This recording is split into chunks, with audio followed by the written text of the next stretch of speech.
Do you have really active kids? You know, the kids that just cannot sit still for the life of them, but you still want to do some activities with them? Then I have the perfect video for you. We're going to talk about some activities you can do for really active learning and play.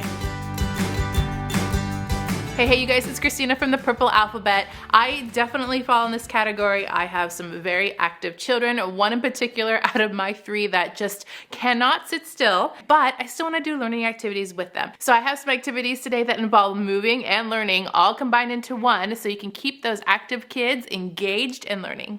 I wanted to say hello to all the new subscribers. A couple videos ago I've been asking you guys if you're new around here and you wanted to click subscribe and you leave me a comment and you say, hello, I'm new. I love it when you do that, so make sure to keep on doing that down below if you're new. If you're not new, I also like to hear how you're doing. It's really fun for me to go read the comments and to see what you guys are up to. And today we're talking about activities for those extra active kids in your life. And the first activity I have for you is a scavenger hunt. Type it out on a computer, write it down on a piece of paper, put it on a dry erase board, doesn't really matter, but the items should be really suited to the ages of your kids. So for the younger kids, maybe they are searching your house for all the objects that are a certain color. As you get older, you can start working with phonics, looking for things that start with a certain letter of the alphabet, or maybe it's something that rhymes, kind of like you would an I Spy game, but a little bit more pinpointed. And then you can move your way on up to things that start with a certain letter, end with a certain letter, or you can look for multiples of things. Maybe it's a little bit of a riddle. And if you have children that are able to, even reversing it, that they make the clues for the younger kids in your family is a lot of fun too. The next activity idea I have for you is this game that I just got from Think Fun. They sent it to me to review and it is a really good one. So let me show you this. This one is for ages 3 and up and it's for 2 to 5 players. You are gonna think this is adorable. Heads talk, tails walk. Oh, it's a game, as it says, of silly sounds and movement. If you are interested in any of these games from Think Fun that they sent me to take a look at, I'm going to put them in my Amazon store if they are there. Let's see what you get inside. There's an instruction book and then the game cards. How cute! So I'm just going to take everything out of the box here and kind of show you what you get. Here's the bottom half of our animals. Those would be the tails, obviously. And then over here we have our heads that can match those bottom cards. You guys, this is adorable. So there's 10 of these smaller cards. These are all the head cards and there are 10 of the body tiles. And basically what you're gonna do is you're gonna match all of the heads to the correct body tiles. And if the head doesn't match, then, well, you get to walk and talk like the mismatched tiles. And that is gonna be funny. So what you do is you put the body stack right in the center and then you put the head tiles all the way around the circle.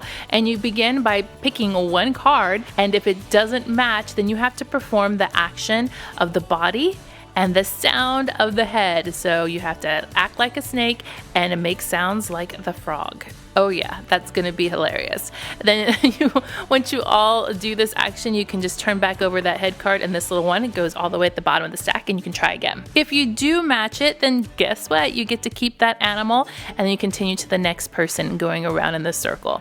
So this one, I'm telling you friends, is going to be funny. This one's also really good if you have several children or you're working with a group of children. Maybe you're doing some in group therapy. Definitely think this would be a great icebreaker game. And of course, what would an active video be without an idea for an obstacle course? Now, I've done these videos before in the past. In fact, I think I have an indoor obstacle course and an outdoor one, and they are just amazing. So I'm going to show you some ideas here from my past videos, and you can also go back and watch them if you'd like to give you some sort of ideas. What's great about obstacle courses is that you can really customize them and tailor them exactly to your kids. And I like to incorporate movement and learning into mine. I learned this from one of my favorite occupational therapists. So basically I will set up whatever activity you want to use, whether it's moving a piece of a puzzle all the way to the end where the puzzle board is, or whether it's taking a game piece or a learning game piece and starting it at the beginning and bringing it all the way to the end. It gives your child a purpose to go through the obstacle course and adds in that extra learning. Then I take whatever items I have around the house or outside. I mean, we're thinking pillows, hula hoops, boxes, lines, jumping over things, jumping into things, crawling through things, slides. Whatever's great for your child, this will definitely work. And in these videos, I did give you a lot of ideas to work with. So if you have younger kids, try using those board puzzles, the ones with the little knobs on it. That's perfect. Or maybe it's a color match where you have a whole bunch of rainbow colors of different colored pom-poms on one side, and they take you through the obstacle course and place it in the correct cup for that color. Or for your older kids, you can make it a sight word spelling game where you have their spelling words on one side of the obstacle course, and they take those letters all the way up to the other side of the obstacle course to spell or unscramble words. You can be so creative with an obstacle course, both indoors and outdoors, depending on the weather, and I'm guaranteeing you that little active movement is gonna work wonders for those active kids. I have another one to show you from Think Fun. This came in the same box that they sent me the other game in, and this one is beyond a favorite, not only because it's fun, it involves yoga, but the kids love it. Yoga Dice is for ages 6 and up, and it's for multiple players. They always do really good with giving you these little storage bags. I love that about Think Fun. Here is our game mat, our little instruction guide. These are our tokens. I'm just gonna punch out here. Then I have 6 of the yoga dice. Love all the little pictures on these and all the different colors. So cute. And then one here that they call the breath die. So to start, we roll this breath count die, and it gives us a 3. So if the numbers roll, this will be the number of breath counts in the yoga pose we hold. And a breath count is just basically completing one breath, inhaling slowly through the nose and exhaling slowly through the mouth, making a ha sound with each exhale. And that counts as 1. So we're gonna do that 3 times while we hold the yoga pose. Next step is to roll all 6 of these together. We got lots of different poses here that came up. Super fun. Now that we have all of our poses rolled, then we get to decide which token we're gonna move together collectively as a group. So let's say we wanted to move purple forward. So we would pick the purple die, and that would be the yoga pose for us to complete. So all we have to do is this little pose for the exact number of breath counts, which is 3. And then once complete, we can move our little purple one forward 3 spaces to match this. Now the whole time during play, there's this little focus token, has little rocks on here.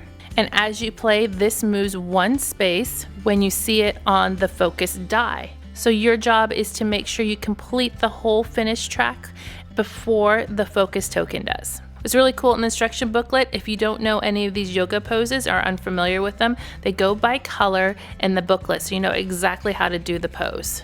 I think that's really, really helpful, and it's also a great thing for kids.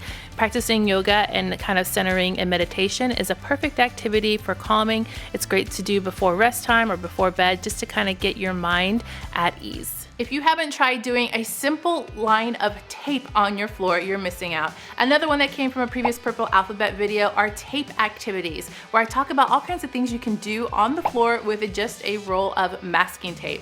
The Dollar Tree actually had some floor tape that was supposed to be used in classrooms, and I had a couple of that in different colors, but you don't need that. You can use masking tape, you can use your painter's tape, and it comes right off. You can do lots of different activities, following the line, jumping over the line, making your own hopscotch just with the tape alone. Your kids will have fun making their own activities with it. If they're too young, you can make an activity for them to do. I guarantee you this will be fun. In this video, I gave you a whole bunch of ideas on how you can play with tape on your floor, so I highly recommend checking this one out because it is the cheapest, easiest thing. If you don't have tape, you could use a jump rope, a rope, any kind of other long object, you're gonna be good. My kids and I have done numerous activities from this video, and I definitely know it's a hit. It might be one of my older ones, but it's still a good one. If you're okay with the mess, and just a little bit of a mess, building a fort is another great activity to do with your kids that is really great for active kids. And what's great about this is that you really have to conceptualize, so using those engineering and STEM skills to build a fort that's gonna stand and stay up. I mean, have you ever had a fort fall down when you put the blanket on? My kids have, and then they have to rebuild again. It's instant STEM, built right in, and it's amazing and fun because you can go inside and hang out and read a book.